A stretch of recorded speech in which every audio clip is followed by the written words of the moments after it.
처음보다 실력이 굉장히 많이 드셨습니다.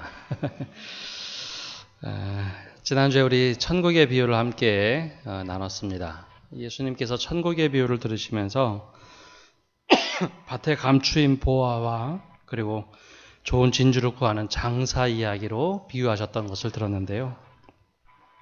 이 비유의 공통점은 그 밭에 감추인 보화와 그리고 좋은 진주의 가치를 아는 사람에게 열려 있다. 즉, 볼 수 있는 사람이 죄송합니다. 찾을 수 있음을 알려주셨던 말씀입니다. 즉, 계시라는 것이 누구에게나 열려 있는데 그 계시를 볼 수 있는 사람, 감추어진 계시지만 볼 수 있는 사람에게 열려져 있다는 것이죠. 우리는 이 천국, 즉 하나님 나라를 그렇다면 깨닫고 볼 수 있는 사람인가 우리 스스로에게 한번 물어봐야 합니다. 우리는 어떤 가치를 가지고 사는가에 따라서 그것을 볼 수도 있고 때로는 볼 수 없기 때문입니다. 우리에게 제일 먼저 필요한 것은 하나님의 나라를 가치를 볼 수 있는 영적인 눈이 있어야 합니다. 즉 보물을 보물로 볼 수 있는 눈이 있어야 그것을 발견할 수 있기 때문이죠. 만약에 그것을 가질 수 있는 눈이 있다면 과연 어떤 것일까요?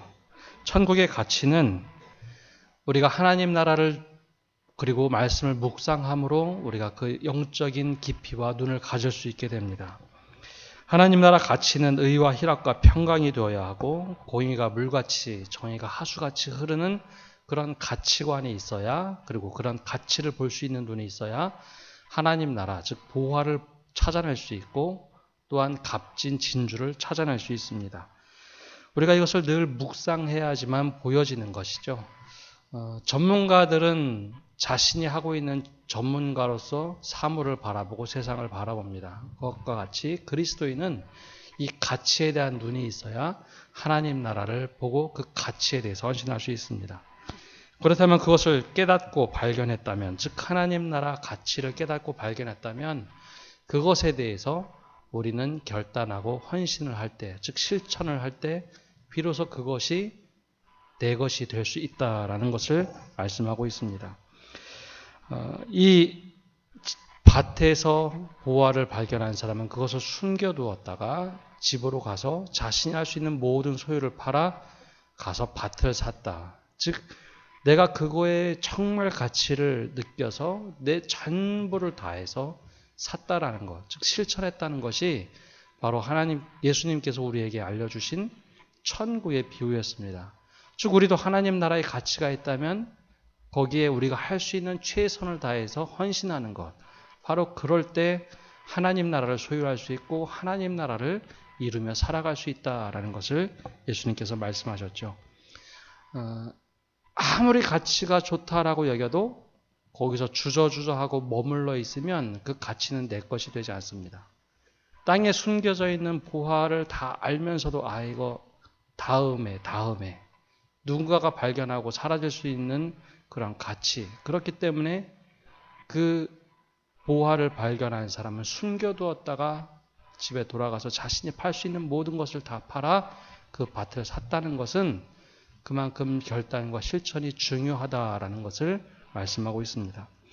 바로 우리가 하나님 나라 가치를 발견할 때 우리 삶 속에 그것을 위한 헌신 또한 결단과 실천이 있기를 간절히 바랍니다. 오늘 말씀으로 좀 돌아오려고 합니다. 오늘 말씀은 사도행전 중간이긴 하지만 조금 성령론에 대해서 함께 말씀을 나눠야겠다 생각이 되어서요. 오늘 말씀을 기초로 하지만 성령론에 대한 말씀을 좀 나누려고 합니다. 누가복음과 사도행전을 보고 성령의 행전, 성령의 복음서다라고 부릅니다. 누가복음에도 다른 성경과 다르게 유난히 성령의 사역과 능력이 많이 나타난 복음서가로 기록되어 있고 사도행전은 특별히 성령의 행전이다라고 할 만큼 성령의 역사가 많이 나타나죠. 그 오순절 사건의 성령 강림을 시작으로 성경 전체, 특별히 사도행전 전체는 성령의 인도하심에 따라 모든 일이 진행이 되어집니다. 오늘 말씀처럼 예수님의 이름으로 세례를 주었다라는 표현도 나오고요. 그래서 사도들이 가서 안수함에 성령이 임했다, 성령을 받았다라는 말씀이 나옵니다. 그러다 보니 이 성령에 대한 오해들이 참 많이 생깁니다. 이때는 성령에 대한 경험은 있었지만 성령을 과연 어떻게 이해를 해야 될까 아직 정립되지 않았던 시대입니다. 그래서 이 시대가 조금 흐르면서 과연 우리가 어떻게 하나님을 이해하는 것이 바람직한 것인가 여러 공의회를 통해서 결정했던 것, 즉 말씀을 통해서 하나님의 바른 이해를 갖도록 했던 것 중에 하나가 바로 이 삼위일체 하나님입니다. 우리가 신앙 고백하겠습니다 하면서 늘 사도신경으로, 즉 사도신조로 신앙 고백을 하는데요. 그때 나오는 것이 나는 전능하사 천지를 만드신 아버지 하나님을 믿고 그 독생자 우리 외아들 예수 그리스도를 믿고, 근데 예수님에 대한 이야기는 대단히 많습니다. 몇 줄에 걸쳐서 나오고 그 다음에 나는 성령을 믿습니다. 즉 삼위일체 하나님을 믿습니다 라고 이야기를 하고 신앙을 고백을 합니다. 그래서 우리는 삼위일체 하나님을 믿는다라고 고백을 하는데요. 또한 삼위일체 하나님을 믿는다고 하면서 그 가운데 세례를 받을 때도 우리는 삼위일체 하나님의 이름으로 세례를 받습니다. 성부와 성자와 성령의 이름으로 세례를 받고, 축도를 할 때도 예수 그리스도의 은혜, 아버지 하나님의 사랑, 성령의 교통하심이라는 그 기본 틀을 가지고 우리는 축도를 하게 되어 있습니다. 성령은 삼위일체 하나님 중에 세 번째 위격, 즉 인격을 가지고 계신 하나님입니다. 예수님께서는 이를 보고 하나님의 영이라고도 불렀고 예수 나의 영이다 라고도 불렀죠.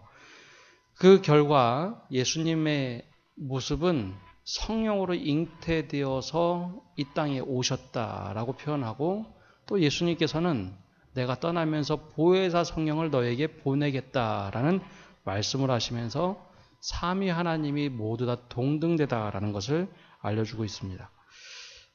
좀 어렵죠? 삼위일체라는 것은 굉장히 풀어내기가 어렵습니다. 근데 역사를 이거는 조금 거슬러 올라가서 그 당시 문화를 그리고 역사를 알아야 되는데요. 삼위일체 하나님에 대해서 가장 오해하면서 설명했던 것이 이런 표현입니다. 구약시대는 하나님, 아버지 하나님의 시대고 신약시대는 예수님의 시대고 그 다음에 지금은 뭐라고 부르죠?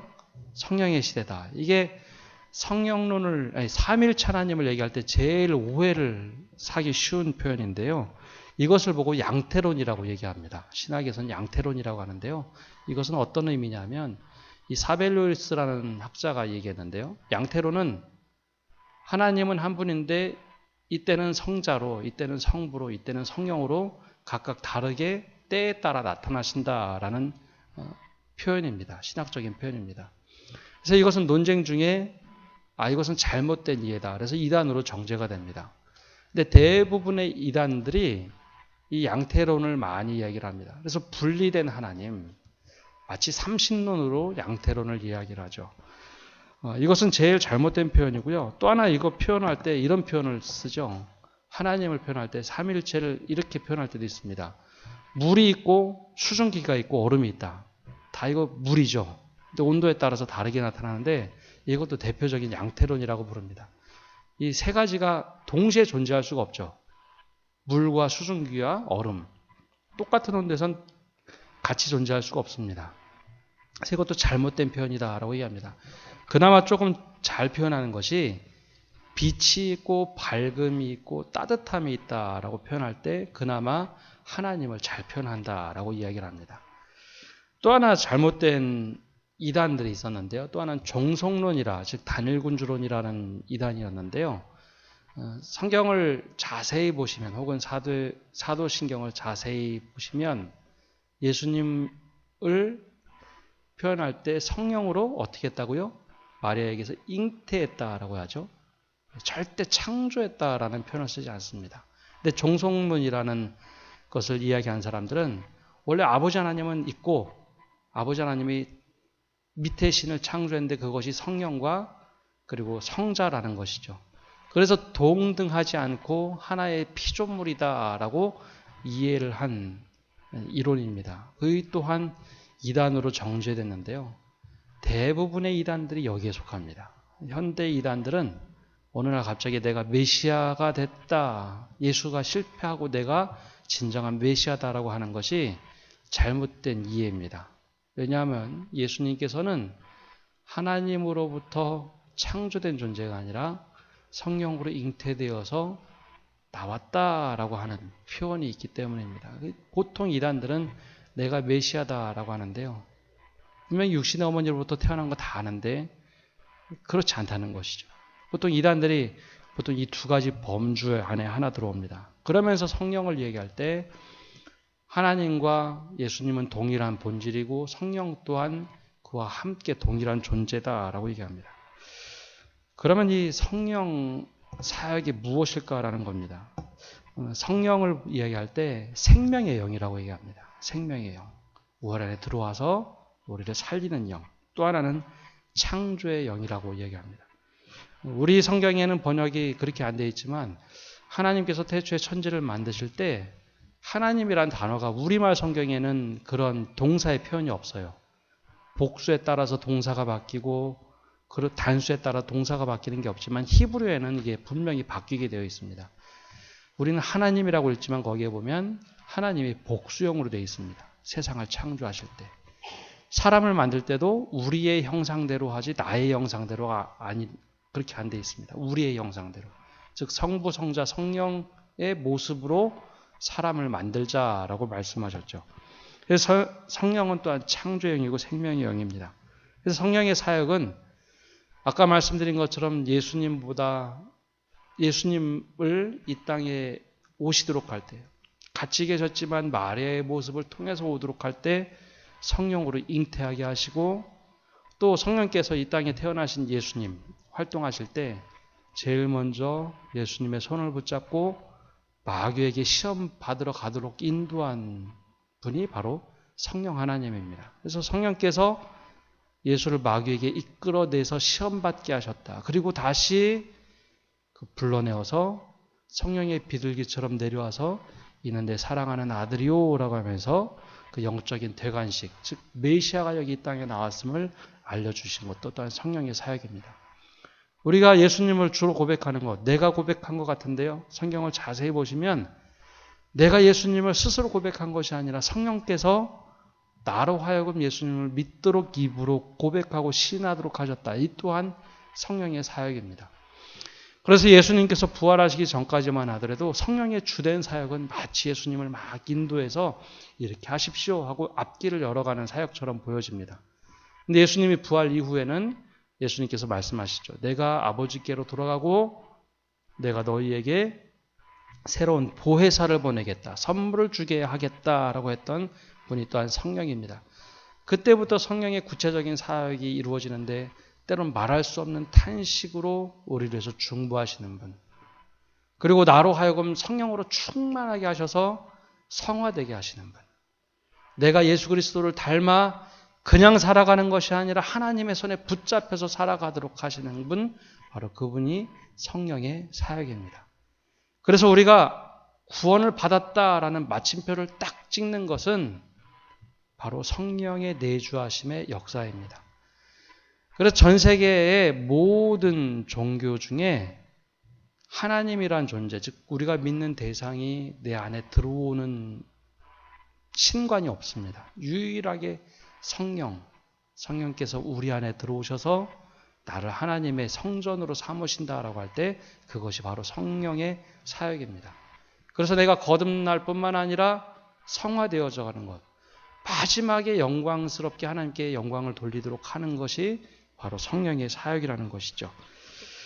오랫동안 성령의 사역에 대해서는 어느 누구도 이견을 갖지 않았습니다. 수백 년, 수천 년 동안 예수님에 대한 논란, 이단은 대부분 예수님 때문에, 즉 내가 예수다라고 하는 존재로부터 나오는데 20세기 들어서면서부터 이 성령의 사역이 새롭게 변화되면서 문제들이 조금 생기기 시작했죠. 20세기 들어서 1900년대 초반, 중반에 그때 학자들 사이에서 이제 논쟁이 붙었습니다. 그 중에 하나가 성령께서 우리에게 주신 은사가 지속되느냐, 아니면 은사가 중지되었느냐라는 이야기입니다. 한번 이런 얘기 들어보셨나요? 지금은 이 논란이 합동 측에는 좀 거셌는데 우리 교단에서는 별로 이 논쟁을 벌이지 않습니다. 근데 신학이라는 것은요, 이것이 100% 옳다라고 얘기하는 신학은 없습니다. 이것이 옳으나 이것은 시대에 따라서 조금 바뀔 수도 있다. 논점이 바뀔 수도 있다라는 늘 전제를 합니다. 이 성령 은사의 지속론과 중지론이 어떤 개념이냐면요.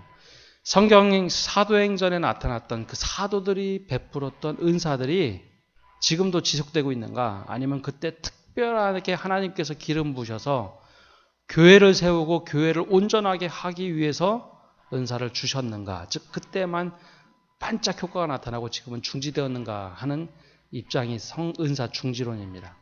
근데 대부분 성도들은 어떤 입장이냐면, 누구 신학을 가르치지 않아도 성령은 지속된다라고 대부분 생각을 합니다. 근데 재미있는 것은 종교개혁자들 대다수 혹은 지금도 개혁주의 신학자, 즉 개신교 신학자들 중에 많은 사람들은 은사 중지론을 조금 더 강하게 얘기합니다. 분명히 그러면은 신학자들은 성령의 사역을 믿지 않는 건가? 라고 당장 그런 질문을 할 수도 있는데요. 그것은 그런 이유 때문이 아니고 시대적인 맥락이 있습니다. 은사 중지론을 이야기했던 그 사람들은 성령을 부인하거나 성경을 부인했던 것은 아니고요. 시대적인 맥락 속에서 이 이야기를 하고 있습니다. 즉 하나님께서 사도들을 불러일으키셔서 그 은사를 보여주시고 그 은사를 통해서 교회를 세우시긴 했으나, 그 다음에 성경에 기록된 수많은 은사들을 볼 때 우리가 이것을 바르게 이해해야 된다라는 것이죠. 은사에는 크게 두 가지 종류가 있습니다. 초자연적인 은사가 있고, 또 하나는 우리가 쉽게 이해할 수 있는 은사들이 있죠. 로마서 말씀을 보면 이 말씀이 나옵니다. 예언. 로마서 12장을 보면 예언이 있고, 섬기는 일이 있고, 가르치는 일, 위로하는 일, 구제하는 일, 다스리는 일, 긍휼을 베푸는 일이 은사다라고 얘기합니다. 이건 누구나 다 할 수 있다고 생각을 하시죠. 여기서 이제 예언이 다른데요. 이 예언을 한자로 번역할 때, 원어를 한학자들이 번역할 때 예언이란 단어를 쓸 수밖에 없어서 이 단어를 썼는데, 요즘 학자들은 조금 아쉬워합니다. 이때 차라리 신탁이라고 번역을 했으면 훨씬 더 사람들이 오해를 하지 않았을 텐데, 즉 원어를 한글로 번역을 할 때는 어떠한 단어를 매치해야지 제일 좋은가, 단어를 사용해야지 제일 좋은가 할 때 예언이란 단어를 했습니다. 즉 하나님의 말씀이니까 예언을 해야 된다고 해서 예언이란 단어를 썼는데, 예언이란 단어는 우리가 이미 알고 있는 뜻이 있죠. 예언은 미래의 일을 미리 말한다라는 뜻이 있죠. 그러나 원래 원어의 뜻에는 하나님께서 말씀하신 것을 내가 듣고서 여기 지금 이 순간에 이야기한다. 즉 신탁을 받아서 내가 이야기한다는 뜻이 훨씬 더 강했습니다. 그런데 이것을 한자로 번역하면서 예언이라는 단어를 쓰다 보니까 우리나라 이 개념이 대단히 혼재됐습니다. 그래서 예언이라는 단어를 얘기하면 무조건 먼 장래를 예언한다라고만 생각을 하는데, 원래 성경에서 말한 예언이라는 것은 그것이 아니고, 구약 성경에서 말했던 이 말씀을 깊이 묵상하고 하나님께서 지금 오늘 나에게 무슨 말씀을 하시는가 해석하는 것을 원래 예언이라고 합니다. 하나님의 뜻을 고스란히 전하는 것. 근데 이것이 이제 우리나라 개념 헷갈리면서 예언은 미래의 일을, 하나님의 뜻을 가지고 미래에 어떤 일이 생길 거야, 그것을 얘기해야지 예언이라고 하는데요. 로마에서 말하는 예언은 그것이 아닙니다. 하나님의 뜻을 이야기하는 것. 그래서 예언, 섬기는 것, 가르치는 일, 이거 모든 것은 그냥 우리가 자연적으로 나에겐 이런 은사가 있지라고 생각할 수 있는 은사입니다. 고린도전서 12장에는 지혜의 말씀, 지식의 말씀, 믿음, 병 고치는 은사, 능력 행함, 예언, 영들을 분별하고 방언을 말하고 통역하는 것, 이런 것이 나오면서 이것은 초자연적인 은사인데 사람들이 지나치게 여기에만 관심을 갖게 되었죠. 그러면서 이 은사에 대한 개념이 대단히 헷갈리기 시작했습니다. 그리고 또한 에베소서에 나오는 은사도 누구는 사도로 부르심을 받고 선지자로 부르심을 받고 복음 전환자, 목사와 교사로 부르심을 받았는데 이 또한 은사라고 이야기를 합니다. 따라서 은사를 보면 초자연적인 은사도 있고 우리가 자연스럽게 습득해서 맞아, 나는 이런 은사가 있어, 나는 여기에 헌신해야지 라고 하는데, 초자연적인 은사에 대해서만 이게 갈등이 생긴 겁니다. 그래서 이 학자들이 보기에는 초자연적인 은사는 그때만 이루어졌다고 봐야지 지금 지속된다고 볼 수는 없다. 지금 되는 것은 현상적으로 나타나는 것은 모방에 가깝다라고 학자들은 얘기합니다. 그래서 혹시 정말 유명했던 목사님 중에 마틴 로이드 존스나 존 스토트 목사님들은 굉장히 복음주의자이지만 은사 중지론을 이야기했던 분들입니다. 근데 일반적으로는 은사 지속론을 많이들 이야기하죠. 지금도 은사가 나타나고 있다. 그러면 늘 저한테 그런 질문합니다. 그럼 목사님은 어떻게 생각하세요? 은사 지속론을 저는 공감을 하고 이해를 합니다. 그러나 중지론자들이 이야기했던 것은 유념해서 보아야 합니다. 왜냐하면 은사 지속론을 얘기하는 분들이 자칫 오해하기 쉬운 것 중에 하나가 직통계시를 받는다라는 생각들이 다들 있습니다. 하나님께서 나에게 직접 말씀하시니 내가 직접 얘기하겠다. 그러다 보니 교회의 질서를 깨뜨리는 경우가 대단히 많습니다. 그래서 고린도 교회에 사도 바울이 많은 부분을 할애해서 썼던 것 중에 하나가 이런 모든 은사는 교회의 덕을 위해서 사용해야 되고 교회의 질서를 깨뜨리면 안 된다. 이것은 잘못된 것이다 라고 이야기를 하고 있습니다. 서신서 대부분에는 다 이런 관점으로 얘기합니다. 은사는 대단히 좋으나 교회의 덕을 세우거나 복음을 전하는 일 그리고 질서를 지키는 일에 반드시 그 테두리 안에서 이루어져야지 그것을 깨뜨리면 안 된다라는 것이죠. 그래서 은사 중지론자들은 직통계시에 대한 대단히 위험성을 얘기합니다. 현대의 신사도운동이라는 말 들어보셨죠? 신사도운동이나 지난번에 설교할 때 잠깐 얘기했던 JMS, 신천지 이쪽은 다들 직통계시의 오류를 범하는 이단들입니다. 직통계시를 받아서 나는 하나님께서 나에게 이렇게 말씀해 주셨다. 성경은 이렇게 해석해야지 옳다라고 하는 것이 있죠.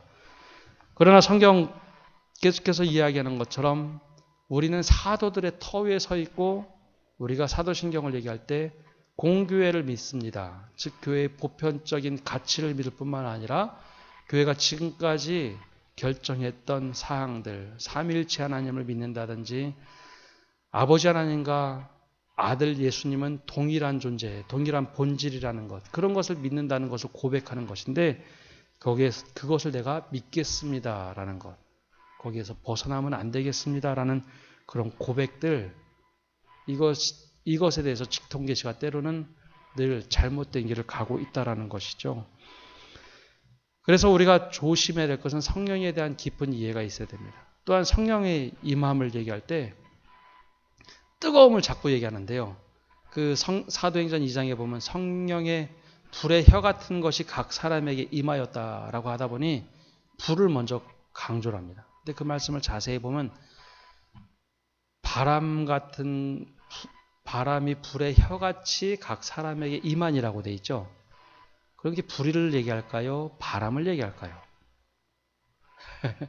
자세히 보면 바람이 불의 혀같이 각 사람에게 임하여 라고 되어 있는데 그래서 우리가 쉽게 읽다 보니까 불의 혀만 생각을 합니다. 뜨거움이 임했다라는데 아니요. 바람이 불꽃처럼 각 사람에게 임했다라는 표현이었죠. 그러다 보니 뜨거운 게 부흥이고 뜨거운 게 성령의 체험이라고만 생각하는데요. 그렇지 않습니다. 정말 조용한 사람들에게는 성령이 조용하게 임합니다. 아마 여기 가운데도 계실 거예요. 방언기도 못하시거나 통성기도 못하시는 분들 계시죠. 아무도 이렇게 끄떡거리지 않으시는데요. 예, 분명히 계세요. 막 통성기도 하고 방언기도 하면은 기도는 안 되고 남의 기도만 계속해서 듣는 분들이 계세요. 예, 그런 분들은 침묵 기도할 때 조용하게 임하는 성령의 임재함이 있고 뜨거움이 있어요. 그거는 막 불처럼 뜨거운 것이 아니라 조용한 가운데 인격적으로 임하신 하나님의 은혜가 있다. 어떤 사람에게는 강력하게 임하는 능력이 나타나죠. 누군가는 그럽니다. 통성기도를 해야지 기도한 것 같아요. 그런 사람들에게는 능력이 나타나요. 그러나 조용하게 기도하는 사람들에게는 영적인 깊은 생 같은 것이 있습니다. 서로 다른 거예요. 아까 은사 중지론이 맞느냐, 은사 지속론이 맞느냐, 그것도 서로 다른 관점입니다. 그걸 서로 이단이라고 얘기하지 않습니다. 다른 관점입니다. 그러면 이것을 과연 어떻게 이해를 조금 더 해야 되는가? 그 다음에 우리가 오늘 말씀에 나온 것처럼 성령 세례에 대한 것을 좀 이해를 해야 됩니다. 성령 세례 그러면 당장 다들 궁금해하는 게 물 세례하고 그러면 성령 세례하고 다른 겁니까? 우리가 이렇게 교회에서 세례를 주면 그것은 잘못된 건가요? 성령 세례를 받은 건가요? 안 받은 건가요? 질문을 제일 많이 하는데요. 오늘 말씀에 나오는 것은 예수의 이름으로 세례를 주었다. 근데 성령을 받지 못했다라고 하는데 이것은 원시 기독교, 즉 초기 기독교라고 얘기합니다. 이때는 예수의 이름으로 세례를 주었지만 그 이후부터는 성부와 성자와 성령의 이름으로 세례를 주기 시작합니다. 그 이유는 물 세례와 성령 세례는 원래 본질적으로 같다고 봅니다. 근데 이것이 왜 자꾸 사람들이 물어보냐면 물 세례를 받을 때 정말 내가 예수님을 구주로 고백하고 많은 사람들 앞에서 내가 예수님을 믿겠다 선언하는 그 절차가 있어야 되는데 내가 정말 믿지 않으면서도 누군가의 등 떠밀려서 때로는 가족의 화평을 위해서 또 때로는 누구 친구의 권유 위해서 세례를 받다 보니 나는 마음속으로 믿지 않았는데 세례를 받았다라는 생각이 있다 보니 물 세례하고 성령 세례를 늘 구분하려고 합니다. 근데 성경의 기본적인 원리는 물 세례와 성령 세례는 같은 겁니다. 그럼 요한이 준 물 세례는 뭡니까? 요한은 예수님 당시의 사람이지 예수님 부활 승천하신 이후의 사람이 아닙니다. 세례 요한은. 그래서 그때는 물 세례를 줬던 것이고 그 이후부터는 성부와 성자와 성령의 이름으로 세례를 주면서 그 자리에 내가 주님을 예수 그리스도로 고백하는 것. 그것이 바로 성령의 임재함 속에서 고백하는 것이기 때문에 성령 세례라고 말할 수 있습니다. 그래서 물 세례와 성령 세례는 원래 현대에는 같다고 봐야 됩니다. 그러나 현실적으로는 그렇게 고백을 못한 분들에게는 물 세례가 먼저 나오고 성령 세례가 뒤에 어느 날 갑자기 내가 입으로 정말 그냥 말로만 했던 것이 정말 뜨거움으로 와서 정말 마음속 깊은 곳부터 맞아 예수님이 나의 구주이십니다. 내가 정말 구원을 받았고 예수님이 부활하심을 믿습니다. 고백할 때 우린 비로소 그때 성령 세례를 받았다라고도 이야기할 수 있습니다. 정반대의 경우도 있어요. 성령 세례가 먼저 시작되고 물 세례를 나중에 받은 인물도 또 성경에 나오긴 합니다. 고넬료의 경우에는 성령께서 미리 이미 다 준비해 놓으셨어요. 그래서 성령께서 예수님을 믿도록 다 준비해 놓으셨고 예수님을 다 믿도록 해 놓으셨어요. 그리고 나서 마지막에 그냥 베드로가 가서 물 세례를 주었을 뿐입니다. 바로 이 성령 세례가 먼저 임하고 나서 물 세례를 준 사람도 있습니다. 원래 분리되면 안 되나 우리가 현상적으로 마음속 깊이 고백하지 못하고 하다 보니 이러한 괴리감이 생겨나서 늘 우린 이 질문합니다. 물 세례를 받고 성령 세례를 또 받아야 되는 거 아닙니까? 아니요, 원래는 동일한 거여야 됩니다. 근데 우리가 마음속 깊이 고백하지 못하고 세례를 받다 보니 자꾸 이런 궁금증이 생기는 거죠. 그러면 성령 충만이란 과연 무엇인가? 라는 질문을 또 하게 됩니다. 성령 세례는 단 한 번 받는 겁니다. 지금 현대의 세례도 카톨릭이나 개신교나 한 번 받는 것이 원칙입니다. 두 번 주지 않습니다. 두 번 주었던 제세례파는 이단이라고 이미 오래전에 규정을 했기에 세례는 두 번 하지 않습니다. 그래서 원래 기본적으로 카톨릭에서 영세를 받았던 사람들이 교회로 오면 세례를 따로 주지 않고 입교를 해서 교인을 인정해 줍니다. 카톨릭은 자꾸 인정하지 않으려고 하는데요. 신학자들에서 늘 이야기합니다. 너희들은 제세례파처럼 하려고 하느냐? 개신교에서 분명히 세례를 다 받았는데 왜 너희들은 인정하지 않느냐라는 얘기를 하면 학자들이 사실 이야기를 못합니다. 잘못된 것을 알지만 그래서 어떤 성당에서는 그걸 받아들이는 경우도 있고 신부의 주교 그 본당 신부에 따라 좀 다른데요. 원래 한 분 하는 겁니다. 그럼 성령 충만이 과연 무엇인가라는 건데요. 우리가 성령 세례를 받았지만 그러면 믿음의 충만함으로 늘 최고점으로 살아가느냐? 아니요. 그렇지가 않다는 겁니다. 원래 성령 충만이라는 단어에는 차고 넘친다라는 뜻이 있어요. 충만하다는 것이 그냥 뭐 이렇게 물컵에 물을 찰랑찰랑 담았다는 것이 아니라 원래 차고 넘치도록 부었다라는 것이 충만하다, 차고 넘친다라는 뜻이 있습니다. 성경에는 이 충만하다라는 뜻을 두 가지로 사용하는데요. 하나는 스데반도 성령이 충만했다, 바나바도 성령이 충만했다라고 하면서 그들이 하는 모든 삶의 열매들을 보고서 그들을 충만했다라고 얘기합니다. 그것이 바로 성령 충만한 삶입니다. 그들의 삶을 구체적으로 보면 열매들이 있어서 자신의 것을 사람들에게 나누기도 하고, 사람들에게 정말 저 사람은 경건한 자다, 저 사람은 정말 덕이 많은 자다, 다 인정을 받던 그 사람들을 보고 성령이 충만하다라는 표현을 썼습니다. 즉 늘 하나님과 동행하는 모습이 있었다라는 열매로 그들을 평가를 했죠.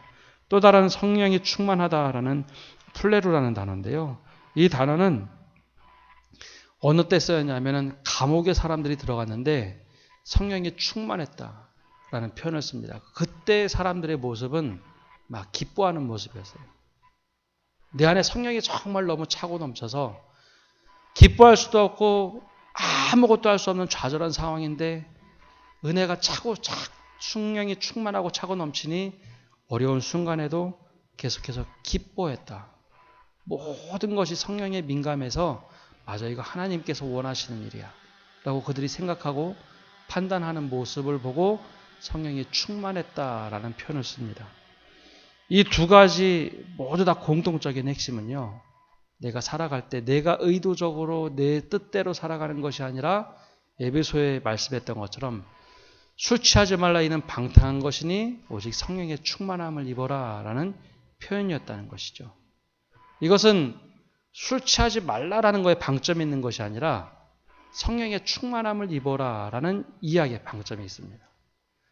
왜냐하면 술의 취함과 성령의 충만함과 성격은 결과적으로는 똑같기 때문입니다. 술 취한 사람은 자기 생각을 이야기하는 것이 아니라 술기운으로 얘기하죠. 술이 사람을 지배한다. 즉 성령의 충만한 사람은 내가 내 생각을 이야기하는 것이 아니라 성령께서 인도하시는 삶을 살아간다라는 이야기라는 겁니다. 술 취한 사람들 고성방가 지르고 막 노래하죠. 창피한 줄도 모르고. 성령이 충만한 사람은 자신의 의지를 꺾고 예수 그리스도를 마음껏 증거하기도 하고 막 입에서 찬양이 나오기도 하고 정말 하나님 안에서 기쁨을 누리는 사람들의 모습, 그 모습이 똑같다라고 생각을 했기 때문입니다. 성령의 충만함과 술 취한 모습이 사실 결과로만 다르지 그 맥락은 똑같다라는 것이죠. 그래서 술 취하지 말라, 그것은 방탕한 것이니 오히려 성령 충만함을 받아서 하나님의 기쁨이 되라라는 그 말씀입니다. 그래서 성령 충만함을 우리가 구하며 살아갈 때 그것은 예수님과 동행하며 살아가는 삶을 얘기합니다. 끊임없이 주님, 내가 이 순간에 어떻게 살아야 될까요? 내가 지금 이 순간에 어떻게 결정할까요? 내가 지금 성령님 나를 도와주셔서 지금 내가 이 순간을 어떻게 극복을 해야 될까요? 내 계산은 이렇지만 주님의 뜻을 구합니다 라고 물어보는 것, 그것이 성령의 충만한 삶입니다. 왜 역사를 장황하게 쭉 말씀을 드렸냐면 우리가 은사를 얘기하다 보면 늘 성령의 충만함이 아니라 특별한 초자연적인 은사만을 사모하고 그것이 대단한 것처럼 자꾸 생각을 하기 때문입니다. 그러나 성령의 은사는 정말 다양하고 필요하면 반드시 그때 나타나는 것이 은사라는 겁니다. 성령의 충만한 사람들은요, 제일 깊은 은사가 나타나는 그 순간은 바로 사랑의 은사입니다. 그래서 천사의 방언을 할지라도 라는 이야기가 제일 먼저 사랑 이야기할 때 나옵니다. 천사의 방언을 할지라도. 사랑이 없으면 소용이 없다.